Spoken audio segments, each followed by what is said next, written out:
Good afternoon, everyone. I'm Kathleen Davis, Executive Vice President and COO of the Chamber of Commerce Southern New Jersey, and we're honored to present today's debate between the three candidates for mayor of the city of Camden, Raymond Lamboy, Frank Moran, and Theo Spencer.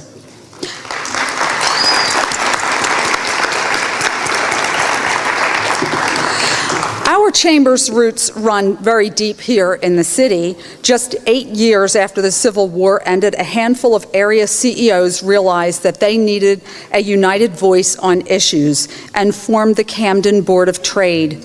Now, 144 years later, our chamber is still standing strong, and we still care very deeply about this city and its future. Another entity with a long-time presence and commitment to Camden City is Rutgers University. It's my pleasure to introduce our host, Phoebe Haddon, Chancellor, Rutgers University, Camden, and also a very valued member of our board of directors. Chancellor. Thank you. Good morning, everyone. Oh, it's so great to see all of you here. I'd like to welcome each and every one of you to Rutgers University in Camden. We are truly proud to be an anchor institution in this community. We've been helping to create the momentum that will empower the city as we move forward, and we are totally committed to the Camden Rising movement that has brought us to this inflection point of opportunity in Camden's history. You all know that our city has seen impressive growth under our current mayor, who is with us today, Mayor Red.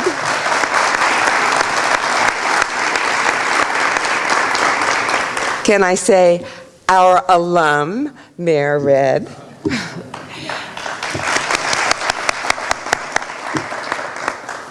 Camden's next leader will need to build upon the great momentum that she helped to voice here in Camden and take us to the next level.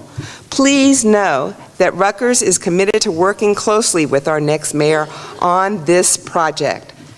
As you know, I hope at this point, we have a wonderful new building downtown.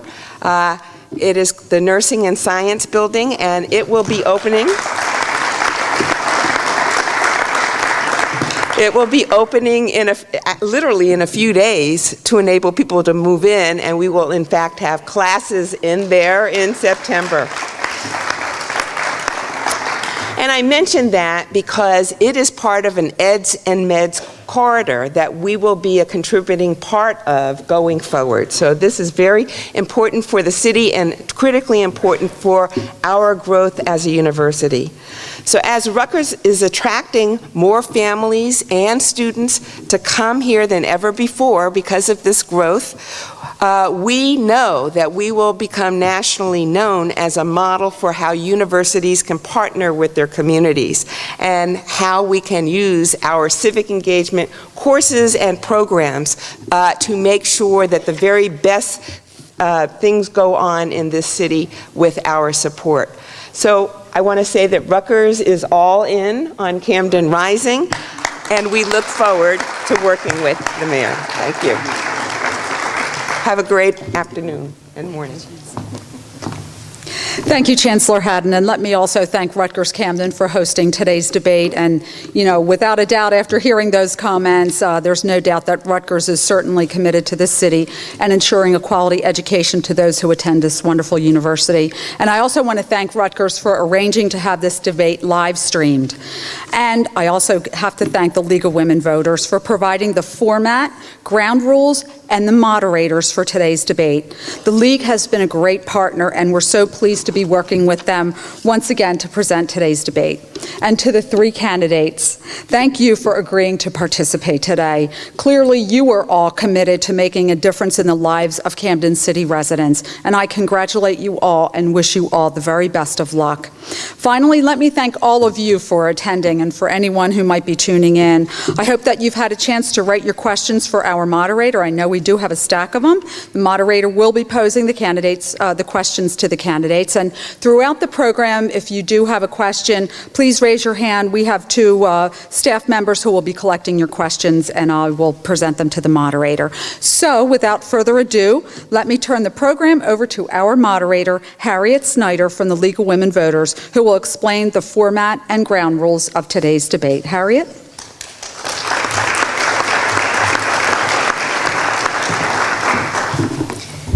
Thank you, Kathy, and good afternoon to all of you.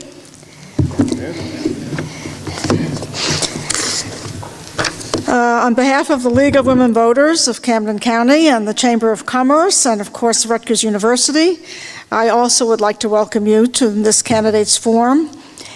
An important component of vital and effective democracy is organizations like the League of Women Voters that monitor and critique government while advocating for improvements.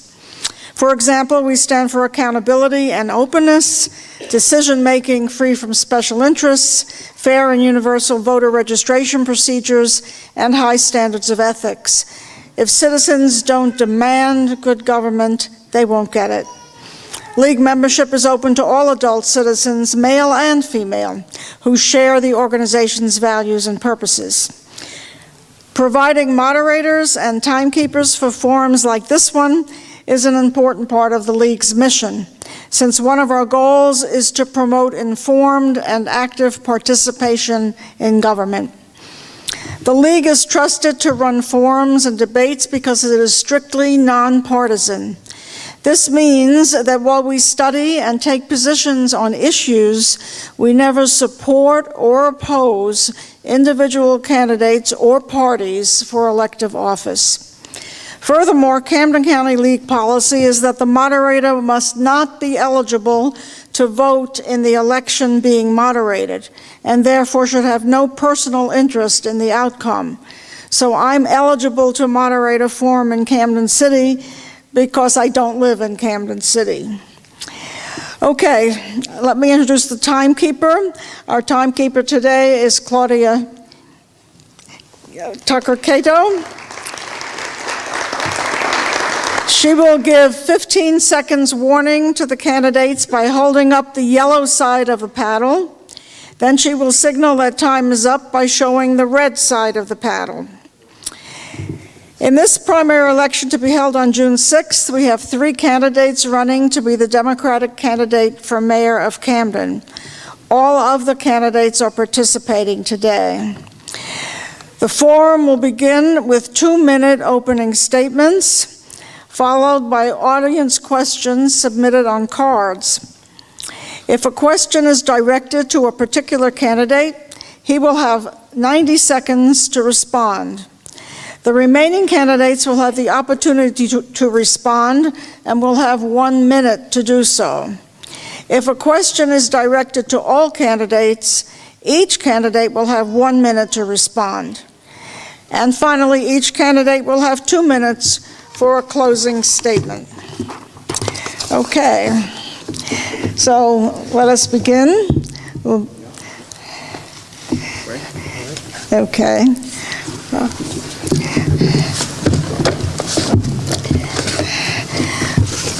We will begin with Ray Lamboy.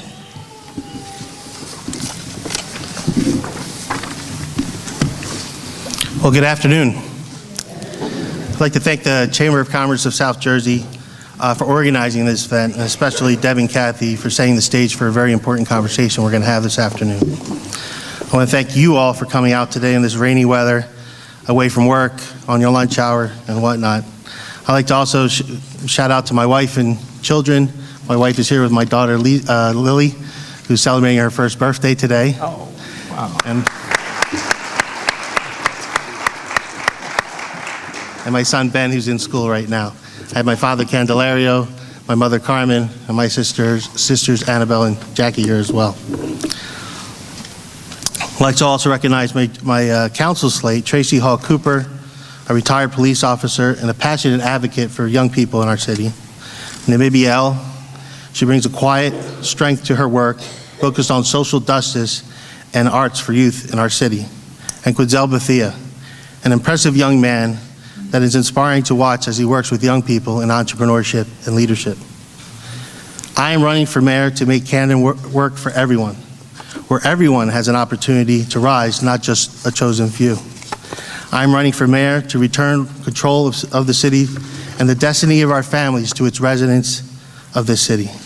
I am running for mayor to stimulate the market forces that have been stagnant for far too long, and when fluid, will drive grassroots job creation and economic growth. And I am running for mayor to bring a new kind of thinking to City Hall, focused on innovative ideas, building inclusive collaborations across all sectors, all with the benefit of the entire city in mind. Thank you. Thank you. And now, Frank Moran. Thank you. Thank you very much. And good afternoon to all. It's certainly an honor and a pleasure for me to be before all of you that are here. I want to first and foremost thank the Chamber of Commerce. I want to thank Kathleen, Deb.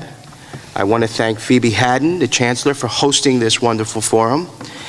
And I want to thank all of you for taking time out and joining us so that you can hear our views, our vision for this city. I have been in this city my whole entire life. I raised my children here. I married the woman I met in junior high school, and I've been working hard for the betterment of this city since day one. And the fruits are in what you see throughout the city of Camden with the progress that we've done. I'm running for mayor because I've been part of what has been done thus far.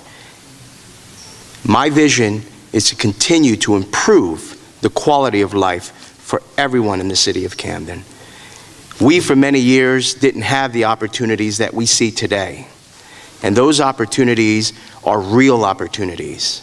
Opportunities of gainful employment, opportunities of a quality housing, opportunities of safer streets, opportunities of better schools for our Camden residents. And I will share with you as this debate continues, or this forum goes on, about what we will continue to do to traject in the right direction, working with my team, because there is nothing that one individual can accomplish by himself. And we have a great team. And I have Kirk Jenkins, who is my vice president, former Local 222 business manager. I have former legislator Angel Fuentes, who is here with us. And I have my grassroots individual, which is Sheila Davis, that has been in the trenches. We've assembled a team that is committed to continuing the progress that we see in the city of Camden. So thank you for joining us.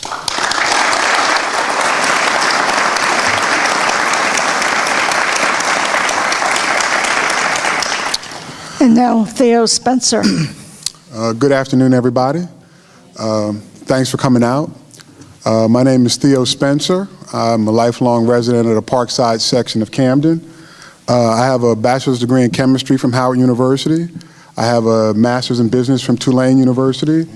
Over the last 20 years, I've had work experiences that include teaching in the Atlanta public school system to working at Howard University. I actually taught at Rutgers for a brief period of time. I've worked at the Wall Street Journal, Bank of America, eBay. I have a wealth of experience outside of the city of Camden that I feel has pretty much prepared me for this role of trying to be the mayor of the city of Camden. Currently, I'm a senior consultant for Accenture. So I travel the country providing technology consulting to Fortune 100 businesses. I just want to say that, I am the only candidate on this stage that has experience in the future economy. A lot of people don't realize this, but there's about 10,000 to 15,000 jobs that nobody can find anyone for in this region. They pay $20 to $25 an hour. They're all in the technology sector, and that's where I work. So I'm the only candidate that can tell you how we can connect to those jobs. And those are the good, high-paying jobs that I think a lot of residents are looking for. Most importantly, one of the things that I also want to hit on during this debate is one of the core things that I've noticed in walking around the city. A lot of the issues that we have in this city actually tie into the residential housing market in Camden and how it's failed. And throughout this debate, I'm going to show you how If we can jumpstart our residential housing market, we can address a number of the issues that people are facing in the city of Camden. That residential housing market will tie into crime, it'll tie into jobs and employment and a number of things around the city. So hopefully during the course of this debate, I'll be able to share those ideas with you. Thank you.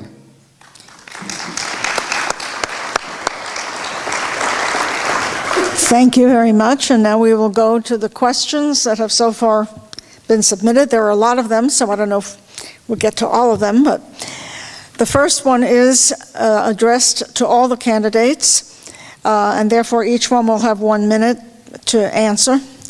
How will you work with the people that didn't support you? We'll start with Mr. Lamboy. I think the key to any solutions that we come up with in the city of Camden is a lively and deep debate about the issues we're facing. When I'm mayor and I will reach out to those individuals who did not support me. A lot of them are in this room right now, and reach out to come up with solutions that are based on everybody's input, not just a select few. Everybody has a hand in the future of the city of Camden, and I will make sure that at my table that there will be a diverse points of view to work on these projects. Thank you. Mr. Moran. Thank you for that question. I actually left my olive branch at home. I was planning to bring an olive branch because the philosophy in my life has always been the importance of working with everyone.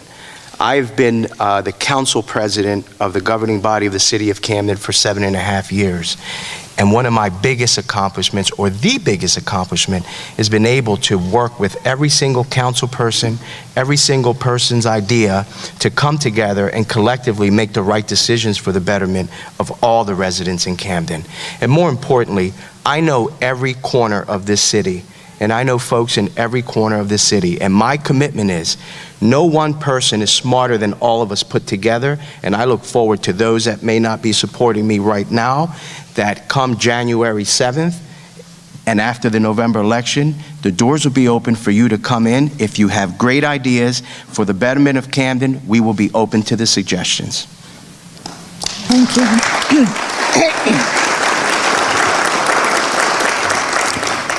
Mr. Spencer. I think the easiest way to bring on the people that may not support you in this election is just to work hard for the city of Camden. I mean, you know, at the end of the day, I think as I've talked to a lot of people, we all have pretty much the same issues. We have pretty much the same concerns.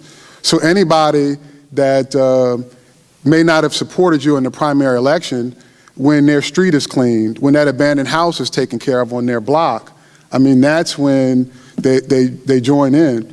And, you know, I'm somebody that's pretty accessible. I think people see me all over the place. So I'm not somebody that people don't feel like, I guess, they can work with or anything like that. So I just don't look at the city in terms of that. I know that once the election is behind us, I'm pretty confident that, you know, most people that see the common good that's going on in the city of Camden won't have any problem with supporting me or coming on to any initiative that I try to bring to the city. Thank you. Excuse me. Addressed to all the candidates, so each one again will have 1 minute to respond. What is your view of relocating the methadone clinic a block away from the homeless shelter in Bergen Square? Should the city council support or oppose this? We'll start with Mr. Moran. Absolutely, the methadone clinic has to move. But more importantly, if you sit where the location is currently, you see 90% of the people are not from the city of Camden. I believe that each town in this region should own up to their responsibilities to their constituents. And I am committed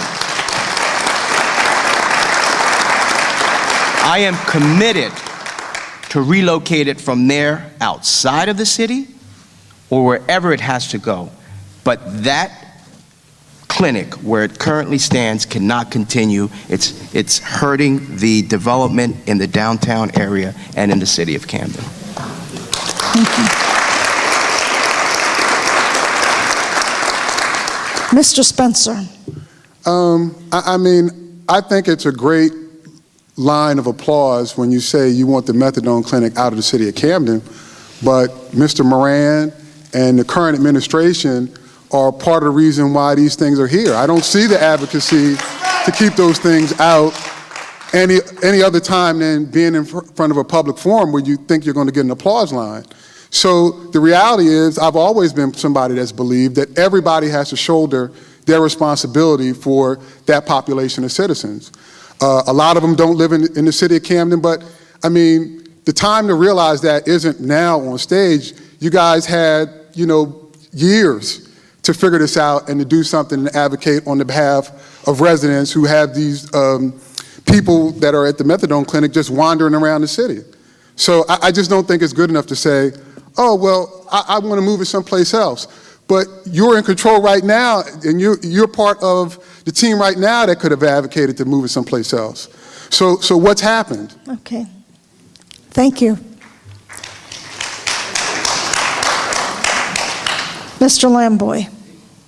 For 30 years, the concept of NIMBY, not in my backyard, has resulted in us receiving a prison, a trash to steam plant, and a sewer plant. The rest of the county actually poops on us. And the fact, it's ironic that we're in a situation where the leadership that has led to a lot of these things that happened in the city is now confronted with a situation where NIMBY against neighborhoods. Not in downtown, but it's okay in Bergen Square, okay? For me, NIMBY means not in Camden anymore. Bottom line, that's it.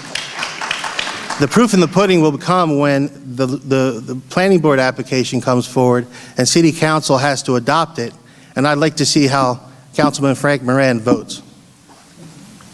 Thank you. Yes or no on that planning board application. Thank you. Next question to all the candidates. Do you support a moratorium on public school closures and a moratorium on the takeover by Renaissance schools? We will start with Mr. Spencer.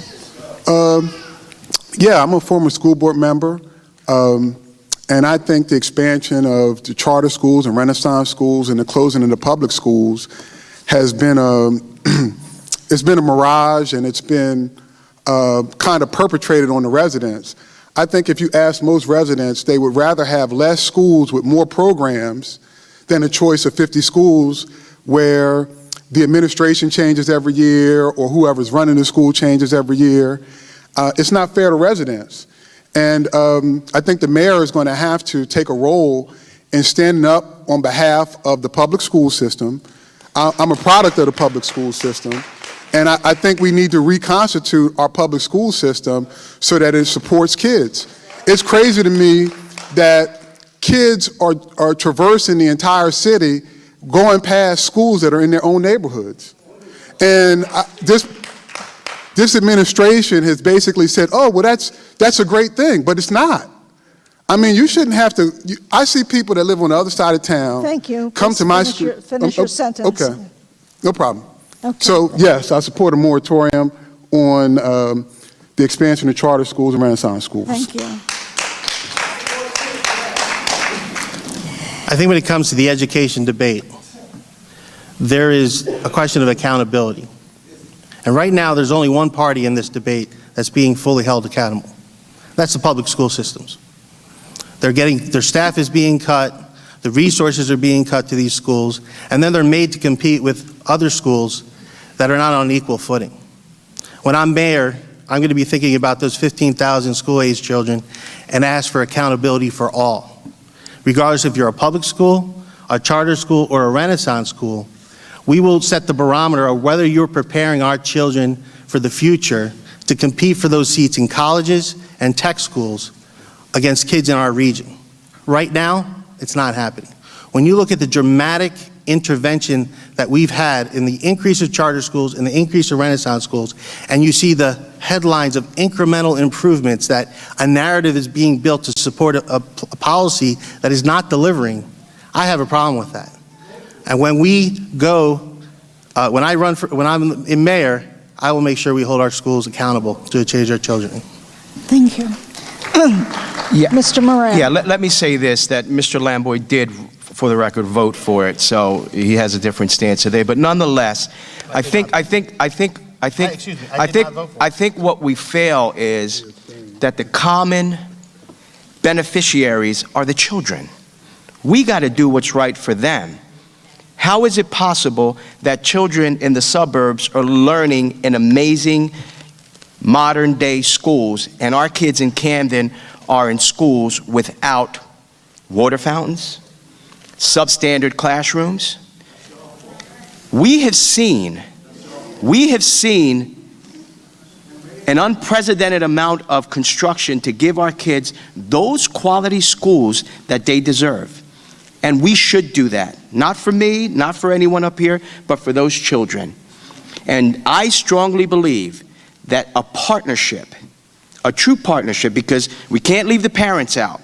The parents are finally being part of the education of their children and play a key role to the success of their children's futures. Thank you. We work together. Thank you. Okay. To all the candidates, how is it possible for the city to find funds to increase funding for the police department, but keep taking from our fire department? And we will start with Mr. Lamboy. I think it's important that we have a strong public safety administration in our city. When I look at the Metro Police model, there's a real big concern about sustainability. When that budget was originally passed, I believe it was like $62 million, and now it's growing slowly. Unless we have a governor who's friendly to the city of Camden and is willing to write that check continuously, we're going to be in a situation where we may have to reconstitute our own police force. When it comes to the fire department, I think it's important that we understand that we need to reach out into the world.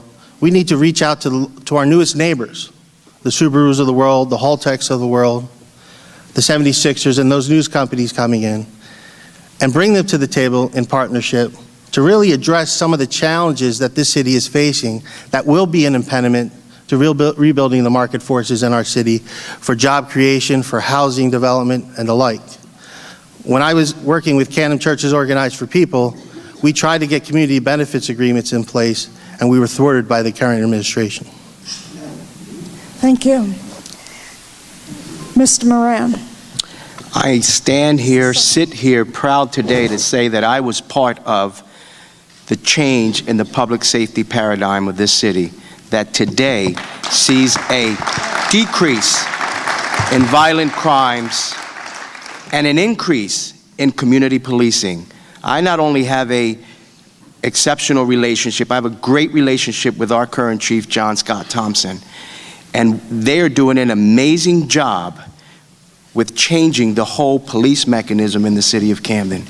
Today you see kids talking with officers, not turning their backs and running away from them. Today you see pop-up barbecues, Mr. Softy, building relationships.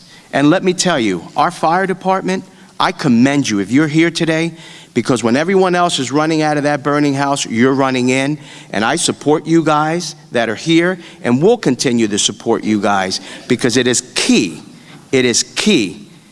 that we fully fund your equipment, your staffing, and the needs to protect our residents in the city. Thank you. Mr. Spencer. I'm amazed.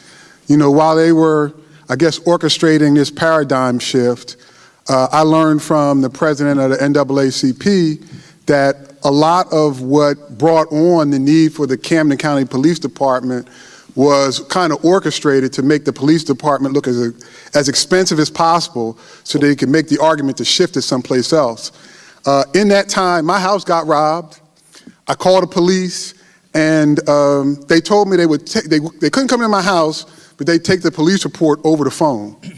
So, you know, when we start to play around with crime and the police and all this stuff, it bothers me because I don't think people realize how this was kind of ginned up to make Camden look a lot worse than what it is. So, you know, I support the police, I support the fire department. I want to bring resources into the city to make sure that we can make the firehouses as modern as possible, and, you know, that's it. Thank you. Next question. How will you hold all schools accountable? Addressed to all the candidates. And we will start with Mr. Moran. Accountability will be demanded by every entity that operates in this city, whether it is directly connected to the mayor's administration or not. I will work with the superintendent of schools. I will work with those individuals that are running the other Renaissance schools and charter schools to have a roundtable, an education roundtable with the mayor, myself, and talk about the good things that are happening and the progress with our children. Where are we falling short? And more importantly, the inclusion and accessibility of these brand new buildings for every single person in the city. We got to make sure that if we're building new schools in the city of Camden, they're not closed at 3:30 or 4 o'clock. That these schools are accessible to everyone for all programs from 8 a.m. to 8 p.m. And that's going to be something I demand as the mayor of this city. Thank you. Mr. Spencer. Yeah, I think accountability in our public schools begins with restoring citizens' right to vote on the school board. I mean, I think that's where you have to begin.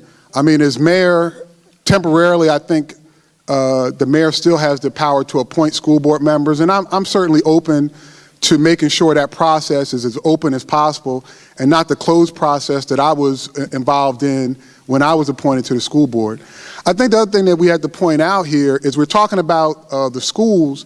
One of the things that Mr. Moran isn't pointing out, a lot of these new school buildings that are charter schools and Renaissance schools are buildings that the public schools were entitled to under the law. So basically, we take public money to build private schools that really belong to the public school system. So again, accountability begins with restoring voting to public education. Thank you. Mr. Lamboy. I will work to bring accountability back to our education system by working to build coalitions across the state of New Jersey with other cities similarly situated. And we'll go to the legislature and we will lobby for the right to approve and revoke charters in our local school districts.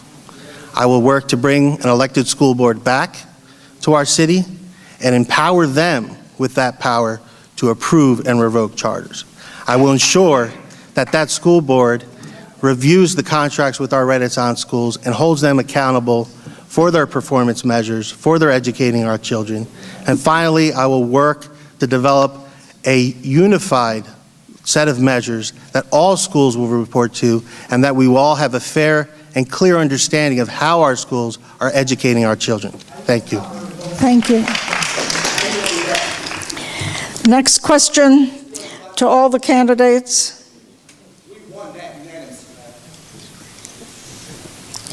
What is your opinion on public budgeting, and how will you increase promotion of participation in the city's neighborhoods? And we will start with Mr. Lamboy. Excuse me, with Mr. Spencer. I'm sorry, could you repeat the question? Yes. What is your opinion on public budgeting, and how will you increase promotion of participation of the city's neighborhoods? Well, I think one of the issues in our city is that information doesn't seem to get out. So people have no idea what's going on for almost any process in the city of Camden. If you're one of the chosen few, or if you know somebody, you tend to find out what's going on with our budgets. But other than that, you may not have any access to or understanding of what's going on. So I think one of the goals of my administration is to be transparent in every way, from budgeting to anything that goes on in the city of Camden, to let residents know and give residents an understanding of the decisions that are being made and how they impact everyone across the city. Thank you. Mr. Lamboy. I think having clarity on the financial status of our city is important. Locally, we generate about $25 million from our real estate tax. Cities like Cherry Hill, Pennsauken, and so on have to fund their schools and their municipal budget through that real estate tax. That bill was $538 million in 2015, and we generated $25 million. Half of our tax base is tax exempt. So these numbers put a very clear context of the challenges that we have. And the key is to work with the local finance board at DCA to have a respectful relationship, but also a relationship that's based on ensuring that every decision we make impacts every part of our city and moves our city, brings our families up and succeeding. When it comes to communication and bringing our families into the decision making, I will work with the DCCBs, the District Council Collaborative Boards, to really drive communication throughout our communities on the issues of quality of life, on the issues of finance, on the issues that face our families, and bring their ideas to the table. Thank you. Thank you. Mr. Moran. The budget of the city of Camden is first and foremost a public document that is advertised, and we have public hearings on the budget, and it's mandated. I've worked on numerous budgets during my tenure, and the most important issue in the reality that my opponents may not understand is, there is a structural deficit, a structural issue in the city of Camden that didn't start 7 years ago, 15 years ago. This has been in the makings from the 70s when we saw the exodus of this city. No one person could take credit or responsibility for the existing budget today. But what I stand committed is we demolished over 600 properties in the city of Camden through a capital budget, thanks to getting our financial books in order and able to bond. We will take those properties and liquidate them to get them back on the tax rolls so we can get our tax base stimulated and moving in the right direction. Thank you. That's my commitment.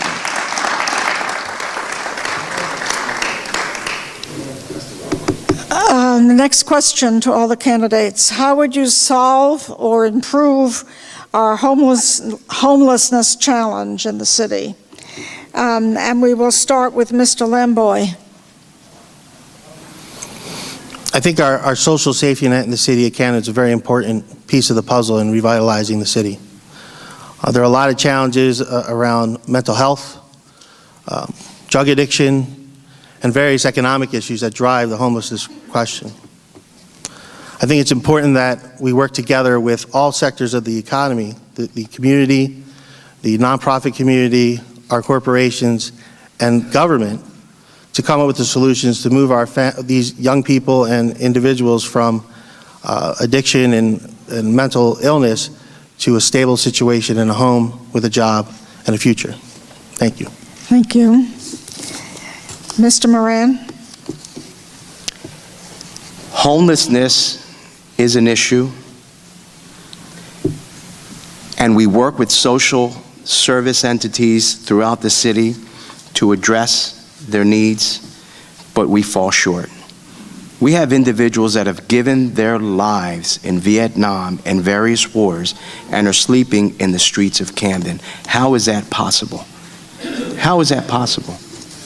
We depend on, besides our operating budget, we depend on grants coming into the city so that we can be a pass-through to various entities that provide social services to these individuals. And what is happening in Washington with the CDBG funding, where the president has put a 0 on that line item, will affect and will complicate the homeless issue even that much more. We will work with churches, as we have, and we will work with the nonprofit entities as we have. But more importantly, I'll go back to my opening statement, Each town has to take responsibility for their people. Thank you. Mr. Spencer. I don't think you're going to get anybody that's going to sit on this stage and say we don't want to help the homeless situation. I think the reality is finding the resources and the appropriate means to do it. I know that you can work through churches and nonprofits and that sort of thing, but the city also has to be on a growth trajectory where we're collecting enough revenue from some of the businesses that have come to Camden, some of the folks that got some of those billions of dollars worth of abatements, to have them pull some of their fair share. I mean, that's really where we need to go. So, I mean, to say, oh, well, we want to help the homeless, that's great, but let's talk about how we do it. Let's talk about how we go out and get the funds from, you know, some of those partners that have come to Camden that everybody says wants to help us. Well, here's one of the ways they can help us fund some of these homeless programs. Thank you.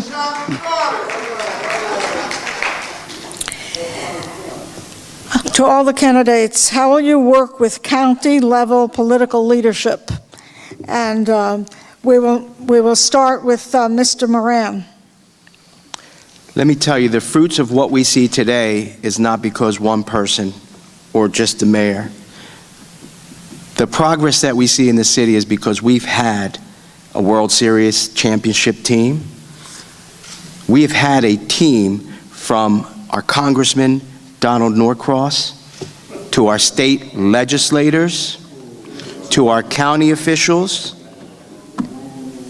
to the local officials, and to those residents who believe in change and have worked hard. Our legislators have fight day in and day out in Trenton on our behalf.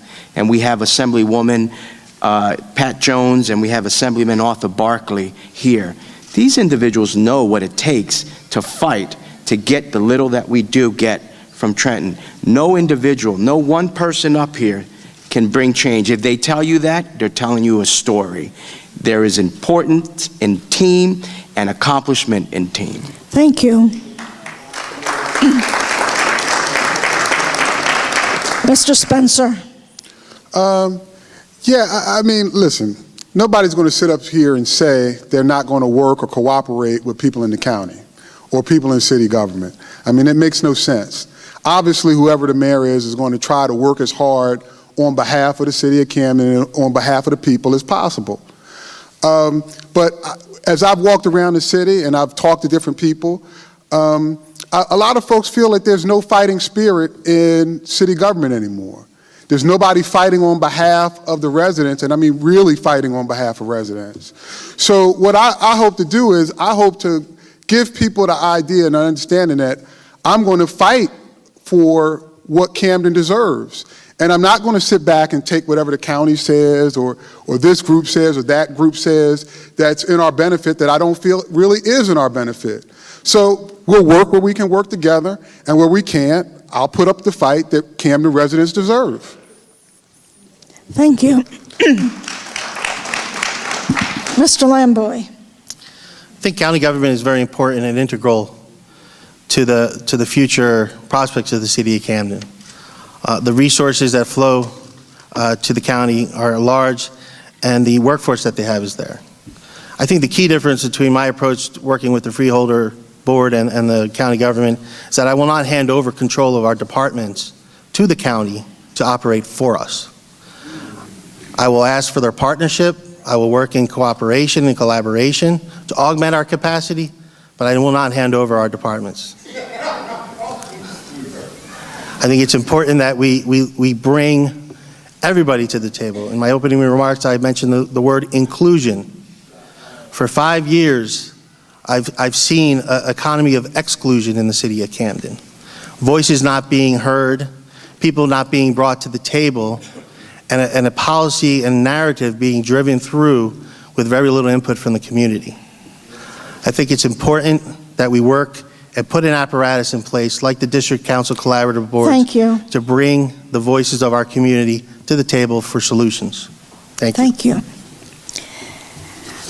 This question is addressed to Frank Moran, but of course the others, if they wish, may answer afterwards.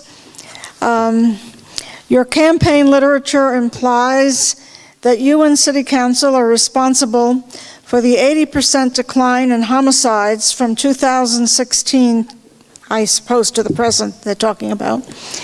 Do you also take responsibility for the 38% increase in homicides between 2015 and last year?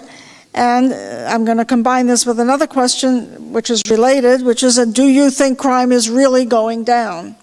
And we will start with Mr. Spencer. I thought it was directed to me. I'm sorry. Excuse me. Yes, it's addressed to you. Yes. I do appreciate the question. And one thing is that if you're the mayor of this city, you can't run from any question or any criticism. You have to stand up and you have to lead, good, bad, or indifference. We represent the 77,000 plus people in this city. And we've always had an open door policy, but maybe egos don't let people come into our table and meet with us. But that's besides the point. I stood firm and supported the police department and the change in policing. And yes, we've seen progress. And yes, the crime has gone down. Violent crime has. But we're not done. The work is far from being over. I remember the days when there was a community crime watch. If you were raised here in the city of Camden, you remember the community crime watch. There was a guy by the name of Joe Caparo. And he went around this whole city and organizing individuals. So we didn't just go home at 4 o'clock in the afternoon. We actually played a role and participated in the crime fighting in our city. Not being vigilantes or wanting to lock someone up, but more importantly, turning on your lights, being part of communicating, having phone numbers of your neighbors, and when you see someone strange on your block, you call your neighbors. Policing is not just these men and women. We're honored that they've taken an oath of office to protect us. It's not just their job, it's all of our jobs to make our city safer, and we are trajecting in the right direction. Thank you.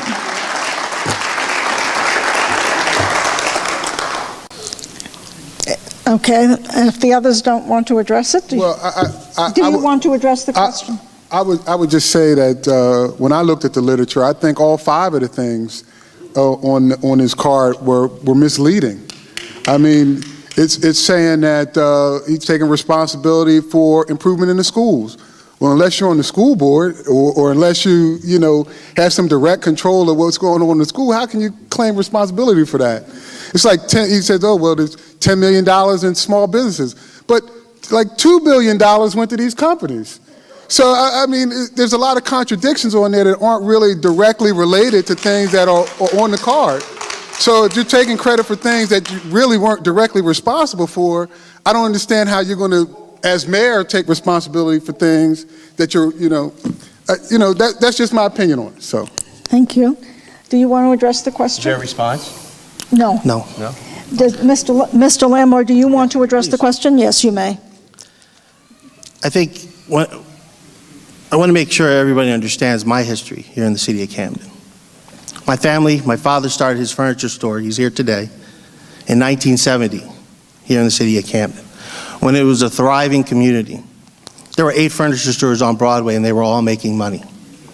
And as a young man, when I went with my father to work, I sat outside our store and saw year after year, one building go down, one get burned, another building go down, another one get burned.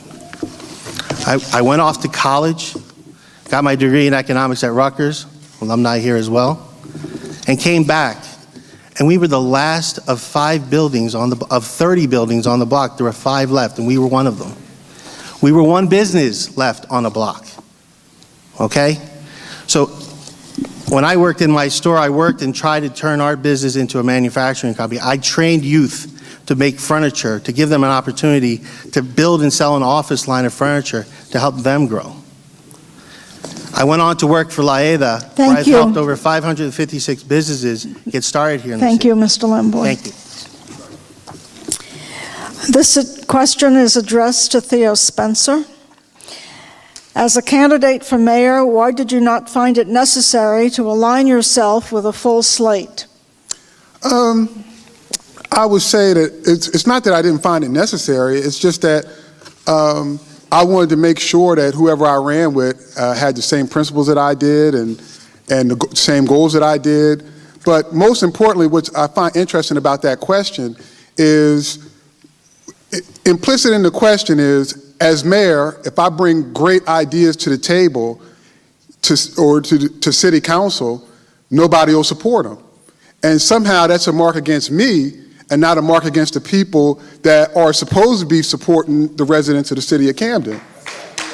So, like, who I came with or how many people I have for city council or not really is irrelevant. You know, you have to lead, you put the ideas on the table, and either city council is going to take a great idea and support the residents of the city of Camden, or they're not. But don't blame me. Now that's when the residents have to get activated and start going at city council.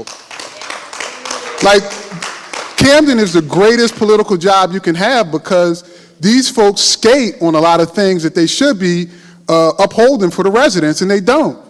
And a lot of residents don't hold them accountable. So, hey, if I put an idea on the table, it's up to city council or whoever that needs to approve that idea. And if the residents find it's a great idea and it's not approved, you got to go after city council. You have to go after these people that are saying, oh, well, we support you, and then won't do anything. Thank you. The next question, to all the candidates. What are your plans to help small businesses come into Camden? And we'll start with Mr. Spencer. I think there are a lot of people right in Camden that want to start small businesses, but don't necessarily know how. And this is one of the things that I was talking about earlier in terms of being supported by a vibrant residential housing market. Most people that start a small business typically borrow against the equity in their property. My father's a small business owner in the city of Camden. He owns a funeral home. How did he get the funds to start that business? He borrowed against the equity in his property. So I feel like by really addressing the residential housing issue, making our properties worth more, a lot of the people in Camden that have ideas to start businesses will be able to build that equity and will be able to borrow against the equity in their home. I think another thing is, well, I'm running short on time, so if I get another question about it, I'll tie into it. So. Thank you. Mr. Lamboy. Can you repeat that question, please? Yes, what are your plans to help small businesses to come into Camden? Well, this is an area I know a lot about. For the past 10 years as the president and CEO of LAEDA, I've worked to develop strategies and solutions to help our residents and other low to moderate income individuals in Camden County, Burlington County, and Gloucester County to start their own business. I've seen graduates move into the city, but there's some challenges that come with starting a business in the city of Camden. The lack of available commercial real estate, the lack of capital available to start that business. As mayor, I will work on the commercial corridors of the city because that is the most near-term opportunity to create businesses for residents. My dream has always been to have somebody who lives in Parkside walk down to Haddon Avenue, slip that key in the door and open their shop for business and see their son or their daughter grow up in that business. In fact, LAEDA is in a position right now to see graduates of its program retire from those businesses. So now we've created wealth. Thank you. Thank you. Mr. Moran. Yes, I think with my opponent here, he should start with his own business that's vacant on Broadway that says Lamboy Furniture for many, many years. That's number one. So if you want to build business, I'm wondering why didn't you start with your own? The key of business is bringing in individuals with disposable incomes that could help the businesses that are here now so that they don't close. We have individuals that are working in the city that want to go to St. Lucas and have lunch or want to get their medical prescriptions filled on Mickle Boulevard. Individuals we need to empower and support who we have here now. The key of the big businesses that are coming into the city and that are here are creating foot traffic. And these individuals are going to be individuals that are going to want to eat somewhere. These are going to be individuals that may want to have a cup of coffee and have a meeting at your coffee shop on Broadway. Might be an idea. Or Thank you. whatever it may be. But let me tell you, big business stimulates a smaller business and carries them through. Thank you.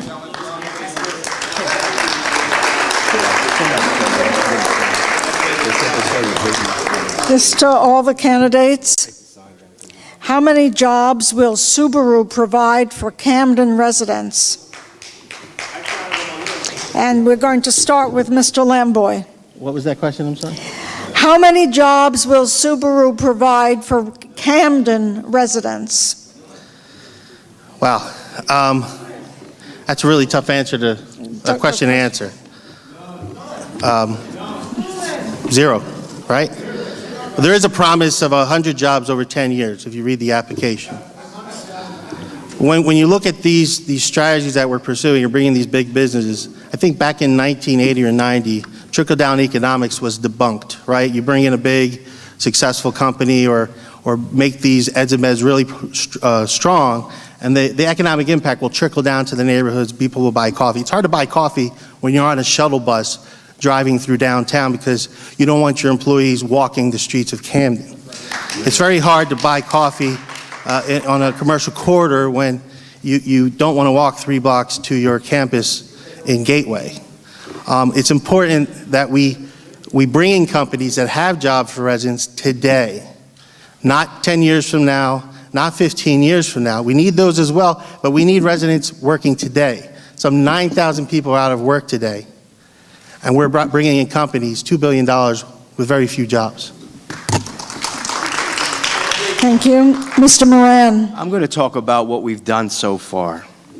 We got a young man who is sitting in the front row here by the name of Chris Maldonado, educated in the city of Camden, lives in the city of Camden, and you know where he works? He works at Holtec, and he's not cleaning floors. He is the adjunct project manager for Holtec. That's what we're talking about right there. And guess what? Before Chris got his job, Christopher Walker, an apprenticeship program with Local 77, was in there building Holtec. This individual here, I request the audience to please behave, or else.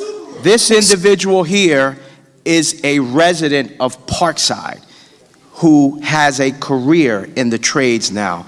Those are the success stories, and there are many, many more to come. I could have brought many more, but these two are success stories of Camden residents who have been given the opportunity and will continue to progress in the city.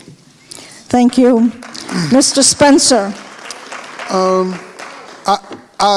Look, at the end of the day, I think talking about how many jobs Subaru creates is, that's really not the point. I think what we really need to do is seriously in the city of Camden start to think about a wage tax to recoup some of what we put into some of these businesses. And then we can create our own opportunities.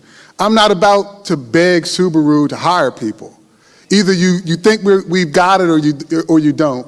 But you know what? In the meantime, you need to contribute to the city by paying a wage tax so that we can create our own opportunities. We don't have to wait on Subaru or Holtec or we don't have to worry about them enforcing these agreements. We're getting the money in the meantime. So that's my response. Thank you. Next question. With all the new big businesses coming into Camden, how can we ensure that the businesses that have been committed to Camden for years will not be overlooked? And we will start with Mr. Moran. What I have talked about and will create is a business roundtable with the mayor and the council president of the city of Camden. We will meet periodically with these big businesses and the ones that have been here in the trenches to talk about the progression. We will talk about the employees. We'll talk about hiring Camden first through attrition. It's okay that you're here, and look, granted, they took advantage of the benefits to move into the city, and we're grateful to that. But more importantly is your commitment to hire Camden folks is where we stand. And we will have a dialogue. Not once a week, we will have a dialogue quarterly to talk about the progress in the city as a whole. Thank you. Mr. Spencer. Yeah, well, I look forward to that big business roundtable with the council president. That would mean that I'd be Mayor Camden at that point. I think that the time to bring these businesses together and talk to, well, I believe the original question was about how to not overlook the small businesses in the city of Camden.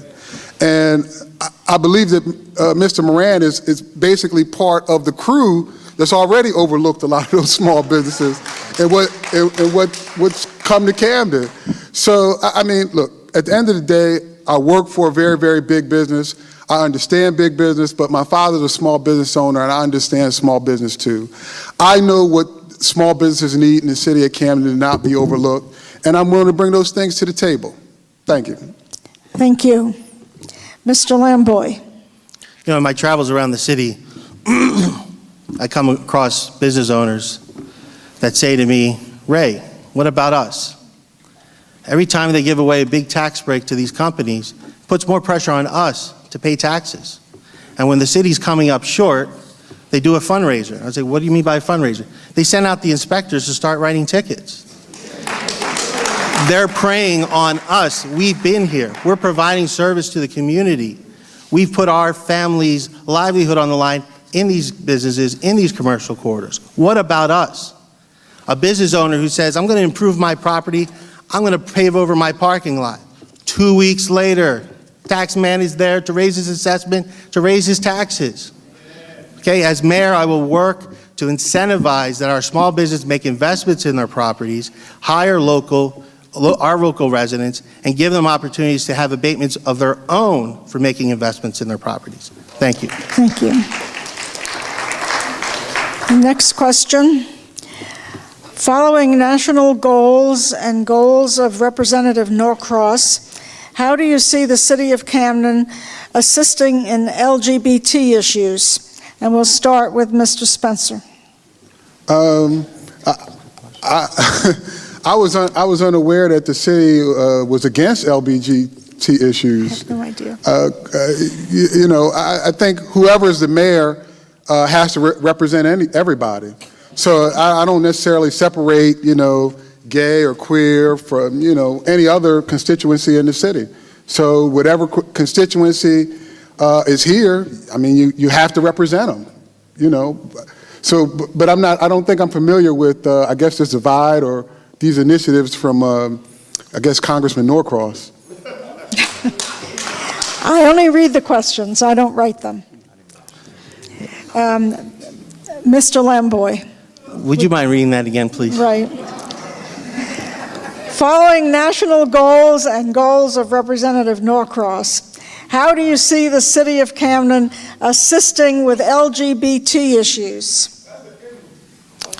I'm not familiar with Congressman Norcross' initiatives on the subject of LGBT, but I believe it's very important that we're responsive and inclusive to all the people that are here in the city of Camden, regardless of race, color, sexual orientation, and the like. Access to city services should not be impeded. Access to capital should not be impeded. Nothing should be a barrier for anyone in the city of Camden. And as mayor, I will ensure that that does not happen. Thank you. Thank you. Mr. Moran. If you are a productive citizen of the city of Camden or just live in the city of Camden, it's irrelevant what your personal preferences are, what your race is, what your religion is. We as people of God have to live together in harmony, and we have to continue to move the city forward. It's irrelevant what you believe in or where you are. I believe that we need to nurture our city and accept every single individual that lives in this city of Camden. Thank you. Next question. How will you create new opportunities for youth? For example, internships, jobs, on a larger scale than just individual anecdotal stories. And we will start with Mr. Lamboy. In the past 3 years, I've worked with Camden Churches Organized for People, nonprofits, and residents and businesses to pursue community benefits agreements with the new companies coming into town. And during that work, we had an exercise called Community Dollars, where the community voted with their Post-its on what they wanted to invest in. And the top 3 was youth development, youth recreation. So it's clear to me that there is a demand for that. I think it goes without saying. The key thing is when we approach these companies, what I'd like to do is create what we call a seed fund, a foundation that will house funds donated by these companies to support a lot of the initiatives that we've worked with, a lot of these initiatives that are on this list to help our youth and give them opportunities. On my ticket, I have 3 strong people on youth entrepreneurship, youth arts, and youth athletics. So it goes with saying I will have the talent on my team to make this happen for our kids. Thank you. Thank you. Mr. Moran. I talked about the business roundtable with the mayor. More importantly is the connection between these companies in the city with the Board of Education and our public education system in the city. We need to make sure that our kids and the curriculum in which they learn gears them and prepares them for these jobs that are here in the city. So we have spoken to Dr. Singh, and Dr. Singh is committed to creating internship programs for these youngsters in the STEM program.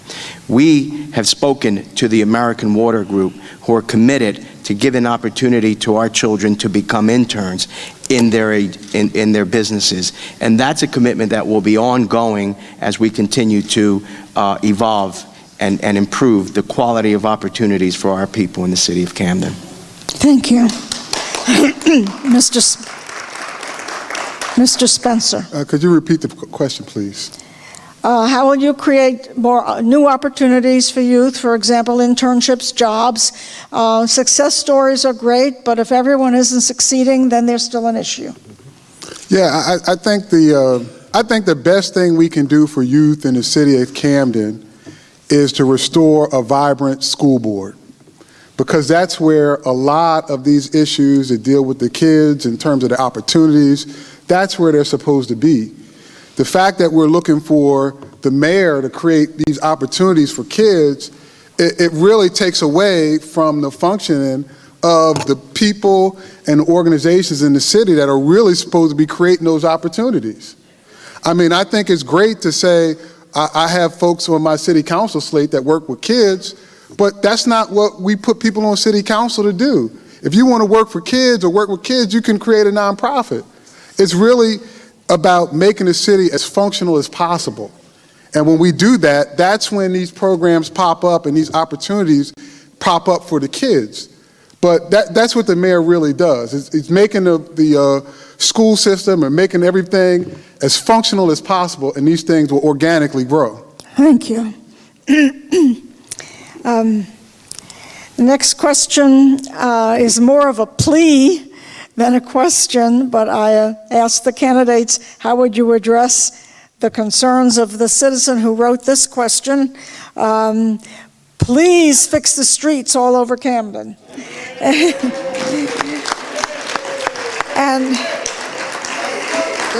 And we'll start with Mr. Moran. Let me tell you, that is the biggest concern and the biggest cost of any administration. The millions upon millions of dollars that are needed to literally fix the streets starts with the infrastructure. We have 100-year-old infrastructure throughout this city that is crumbling in certain areas. And you can mill and repave a street, but if the infrastructure isn't fixed simultaneously, then your money is going into a deep hole. The Transportation Trust Fund is there. That gas tax that was approved by the legislator creates a fund that we will be going after, and I will be tasking Arthur Barclay, Senator Cruz Perez, and Pat Jones to get those resources for the city of Camden to improve the streets. We, under our operating budget, do not have the money to do it, unfortunately. And if anybody were to tell you different, they're not telling you the truth. The reality is that we will chip off as we continue to move forward to improve these streets by working with our state legislators so that those resources trickle down into the city. And that's the way we're going to get it done. Thank you. Mr. Spencer? Yeah, I mean, look, it's great. You know, what is it? We're up to like $2 billion in abatements. Well, what are those abatements? That's property taxes that are supposed to be coming into the city to fix things like roads. So it's like, well, we can't find the money. Well, you gave the money away. I mean, but so now what you do is, hey, look, again, this is where a wage tax would be very helpful. So yes, I feel like we should have a wage tax in the city of Camden. And what I would do is, if you're a city resident, you can credit your wage tax against your property taxes, so your property taxes would essentially be paid by the wage tax. For anybody else that's a non-resident, they would be paying a wage tax, and that wage tax would go to things like roads and programs for the youth and that sort of thing. And there's a lot of people that think that's a great idea. So if that goes to city council, if they don't vote on it or approve it, then hey, you know where the responsibility lies. Thank you. Mr. Lamboy? I had the opportunity to have a conversation with a gentleman in East Camden about the roads. He said, I've been living here for 15 years, and this road has never been touched. You see what it looks like? You see what it looks like? 27th Street, get out, and I hear you. See what it looks like? Frank Moran's been on city council for 20 years. How can you not come up with a solution for that road in your district, mayor of 3rd Ward, after 20 years? And then I go to another part of the 3rd Ward, Alligator Skin Streets, abutting Baldwin's Run, after 20 years. Why isn't that fixed?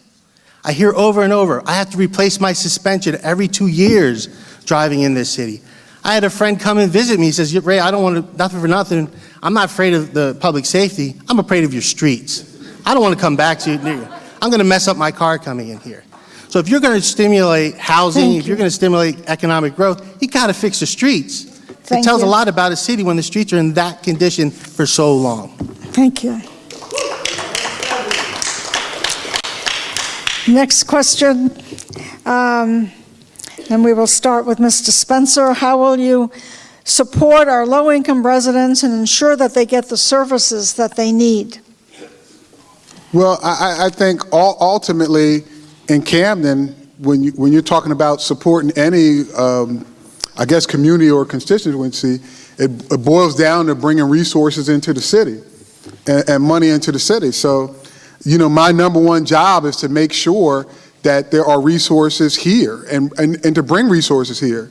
That's why I'm particularly concerned about when we talk about things like, well, Subaru's generating all this foot traffic, even though Subaru basically said, hey, we're going to be a self-contained community. Our folks aren't going to have to leave this building for anything. Well, there's a problem with that. So the mayor's going to have to figure out ways, like I said, through a wage tax and other ways, that we can bring resources into the city to support those underserved communities. And we also have to be more vigilant in fighting to make sure our surrounding communities take their responsibility and shoulder some of the load of carrying some of the low-income community that's in Camden. Thank you. Mr. Lamboy? Would you mind repeating that question again? Excuse me? Would you repeat the question, please? How will you support our low-income residents and ensure that they get the services they need? You know, I've heard an applaud line over the past few years that the best social program is a job. You guys have heard that one? And then I look at the companies that are being brought into the city of Camden with no jobs for our low-income residents. I look at the tax abatements that are being given to them, the real estate tax that is not coming into the city to address these issues. I do believe the best program is a job. And I will work to bring companies into the city with the precious little land that we have left that will create jobs for our residents today. You know, somebody who has a job out in Mount Laurel has to spend 2 hours getting there, maybe getting $15 to $18 an hour. If they had that same job here in Camden, maybe lived in Kramer Hill, had to take a bus to South Camden for that job, they could start thinking about buying their house instead of renting their house. The mortgage on the typical Camden home is about $600. We pay more in rent than we do in a mortgage in the houses. Those are the kinds of thinking we need to have in our city and real weigh the strategies that are being pursued of the past 5 years with the Thank future and you. how we provide for all of our residents, not just select. Thank you. Mr. Moran. So the way we address the low-income population is educating them and improving their training abilities and preparing them for these jobs and preparing them to just be self-sustained. It's more than just bringing some job in and hoping that they qualify for it. Our individuals, many need to be educated, many need to be trained, and it's what we've been doing with the local labor leaders and breaking the mold and opening doors for individuals that we've gotten into the apprenticeship program and getting these individuals working. And they'll work in the city of Camden for a short period of time, but they will travel and continue because it's a career. It's not just a job. And that is what we will continue to do.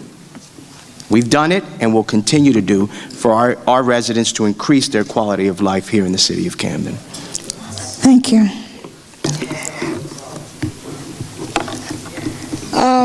This question is addressed to Mr. Moran.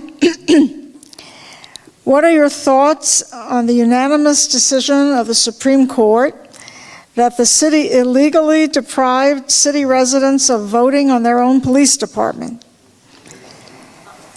I don't understand the question, but perhaps you do. I do. Okay. I do. Mr. Moran, do you want to know? I could tell you that the decisions that were made by the governing body of this city have reaped the benefits that we see today in the public safety. It's simple as that. Everyone has an ability, we live in a democracy, to challenge any decision that's made by an elected official. Elected officials are voted into office and are held responsible for their actions. And the immediate action that was needed at the time was to address the public safety of our citizens in the city of Camden. So therefore, I support the decision that was made, and the decision that was made will continue to reap my support as the next mayor of the city of Camden. Do the other candidates want to address the question? Yeah, sure. Mr. Spencer. Let me provide a little, excuse me, little clarity on the question. Essentially, the police department, the idea of going to a county police force was supposed to come up on the ballot, and I believe the mayor and president of city council basically took residents to court to take our ability to put that issue on the ballot away. And then when it went through the court, the Supreme Court basically said, well, yeah, Excuse me, audience, please do not call out, or we will not go on with the debate. Thank you. so essentially, the Supreme Court basically said the citizens had the right to put it on the ballot, but it basically came up too late, and that was a result of the mayor and president of city council basically suing to keep residents from voting, basically. So, and I agree with Mr. Moran. People should have held the mayor and president of city council accountable for that. They took your right to vote away, and you should not have voted for them. But we're here. So, I mean, but, you know, I mean, that's basically what the issue's been. Thank you. May I, please? Mr. Lamboy. So for 20 years, a cast of characters have time and time again voted to disenfranchise the residents of the city of Camden. The city of Camden went through the process, the residents went through the process to get a petition, and their own government sued them to keep that petition from going on the ballot.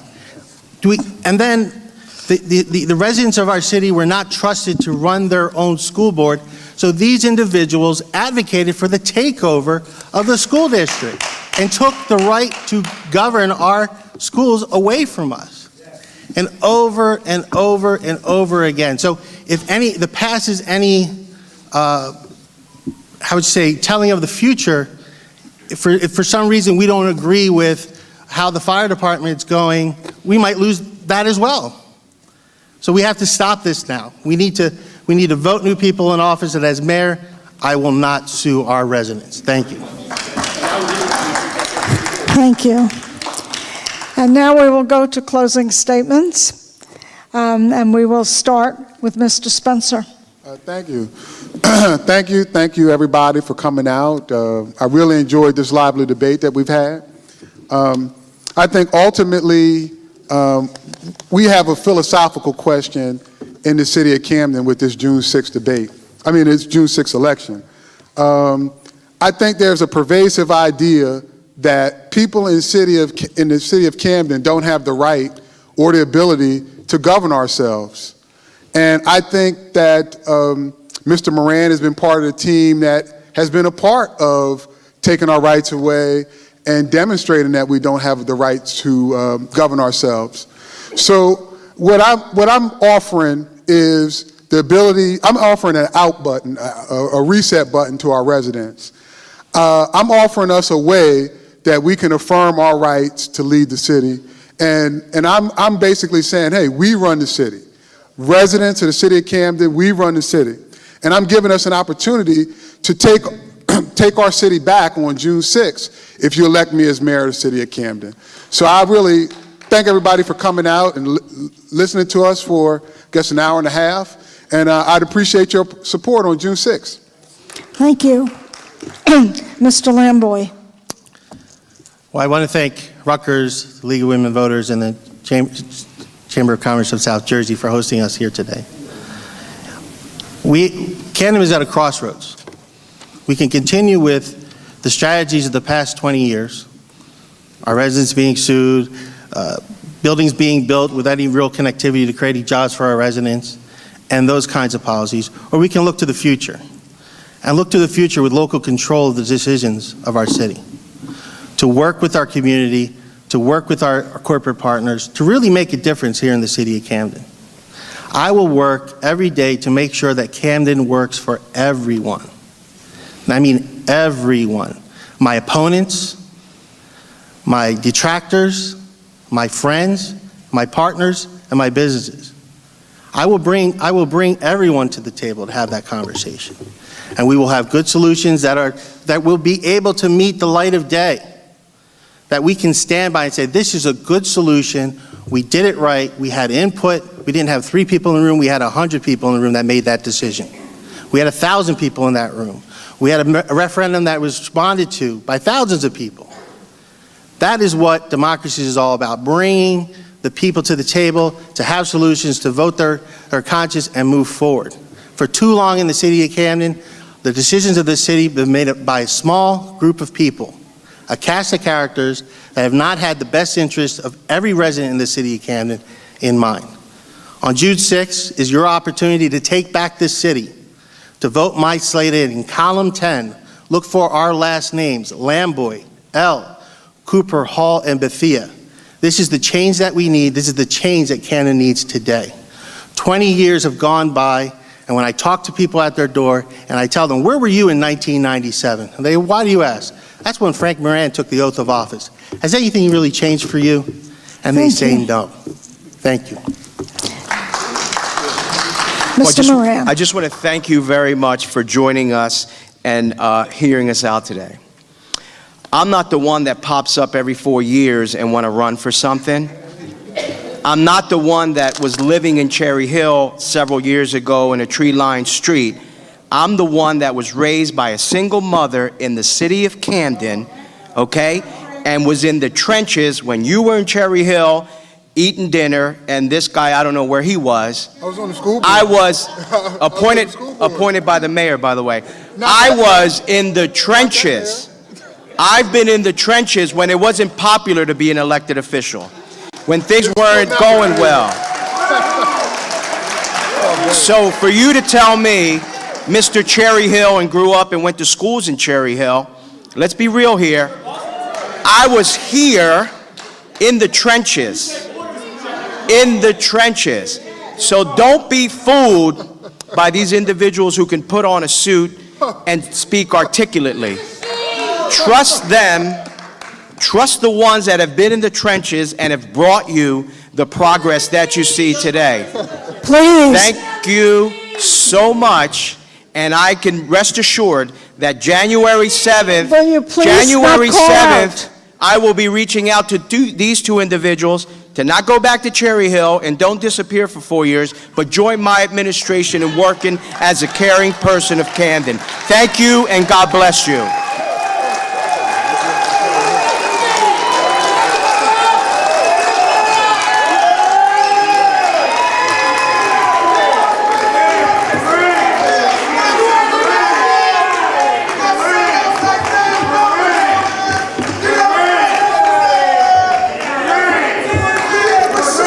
Thank you all for coming. Thank you so much. Thank you all for coming. And remember, this doesn't matter unless you vote on June 6th.